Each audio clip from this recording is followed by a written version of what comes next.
സുരേശൻ്റെ സുന്ദരി.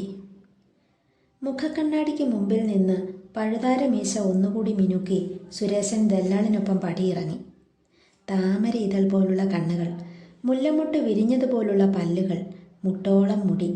ദല്ലാളിൻ്റെ വർണ്ണനകൾ സുരേശനെ ഒട്ടൊന്നുമല്ല ഉന്മത്തനാക്കിയത്.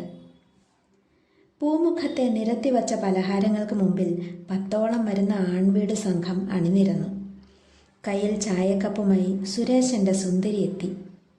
പെരുവിരലിലെ നഖം മുതൽ ഉച്ചിയിലെ മുടി വരെ 10 സംഘം സ്കാൻ ചെയ്തു. സുരേശൻ അതിമാന്യനായി ചായക്കപ്പിനായി കാത്തു. ആ മുഖമൊന്ന് കാണുവാൻ അനുവാദം കിട്ടുന്ന മുഹൂർത്തം അതാണല്ലോ.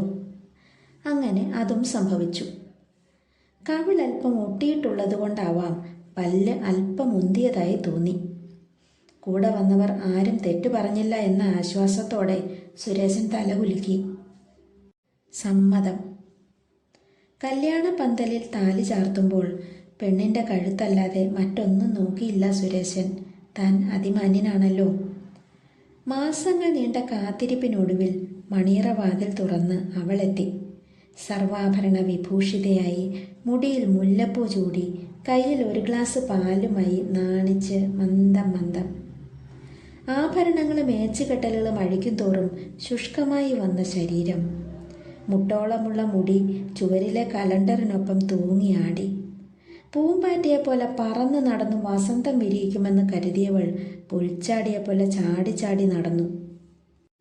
10ഓളം വരുന്ന ബന്ധുക്കൾ കണ്ട് അപ്രൂവ് ചെയ്ത സുന്ദരി പെൻസിൽ മാർക്ക് പോലെ മുൻപിൽ നിന്ന് ചിരിച്ചു.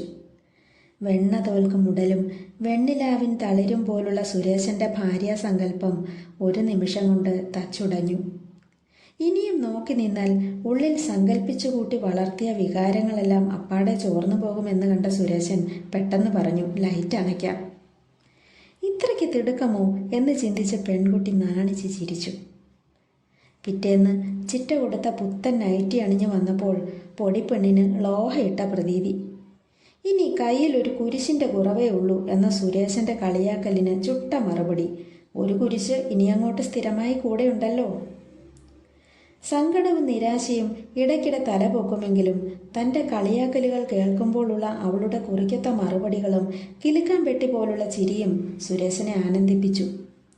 ആ കുസൃതി പെണ്ണ് ഏവരുടെയും മനസ്സ് കീഴടക്കി. സൗന്ദര്യം അത് തികച്ചും ബാഹ്യമായ ഒരു ആകർഷണമാണ്. ആന്തരികമായ സൗന്ദര്യമാണ് യഥാർത്ഥ സൗന്ദര്യം. തൻ്റെ വീട്ടുകാർ തനിക്കായി കണ്ടെത്തിയത് ആന്തരിക സൗന്ദര്യമുള്ള ഒരു പെൺകുട്ടിയെയാണ് സുരേശൻ തിരിച്ചറിഞ്ഞു. കൊണ്ടും കൊടുത്തും 30 വർഷങ്ങൾ. ഇന്നവൾ സുരേശൻ്റെ 3 മക്കളുടെ അമ്മയാണ്. ഇന്നും അവൾക്ക് കൗമാരം തന്നെ.